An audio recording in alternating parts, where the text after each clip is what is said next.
Use visualization to change your habits. Did you love to imagine running wild as a child?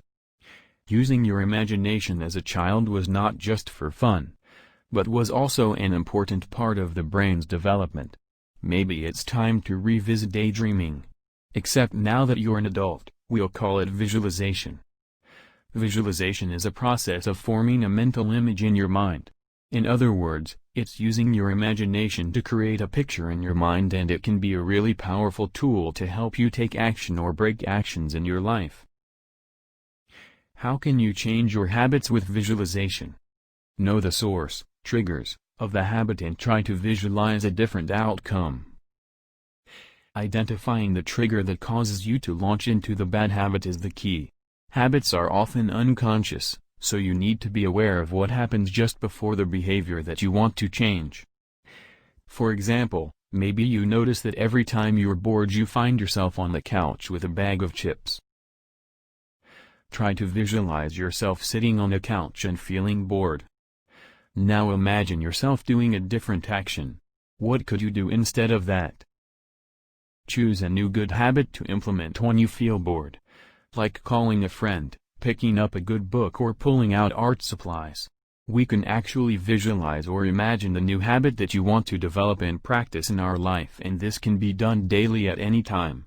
Better you practice at a regular time and period for better results. Imagine how you'll feel when you are devouring that new book instead of devouring junk food that you know you'll regret. Soak up all of those positive feelings. Visualize yourself dissolving the emotions that can lead to your bad habit. Visualizing and disabling or removing a bad habit is an easy thing if you really want to do. The intense desire to change a bad habit is the most important thing.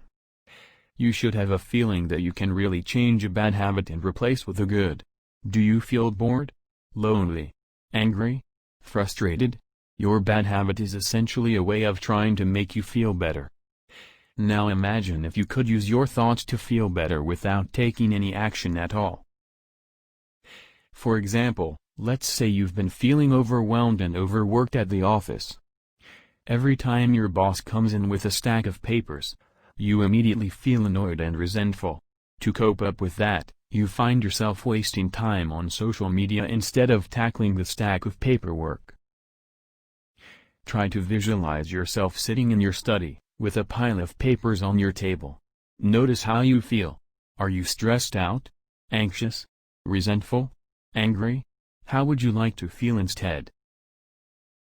Imagine feeling calm and peaceful flowing emotions through you. Now imagine a new feeling within you. Do you feel inspired?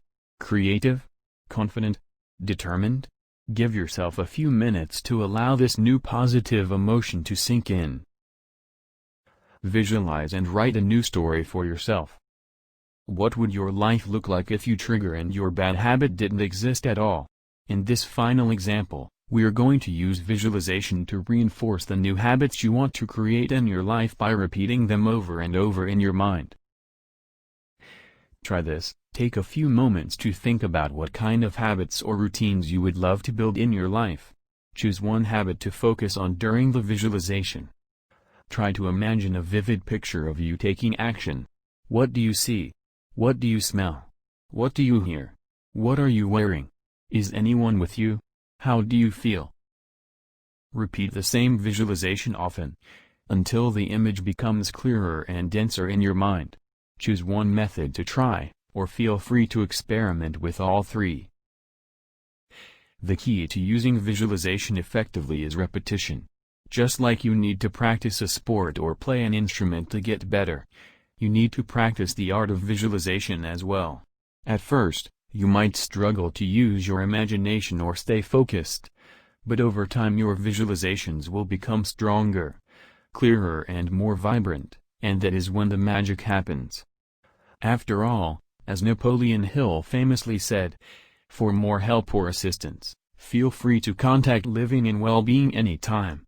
We are always happy to be there for you.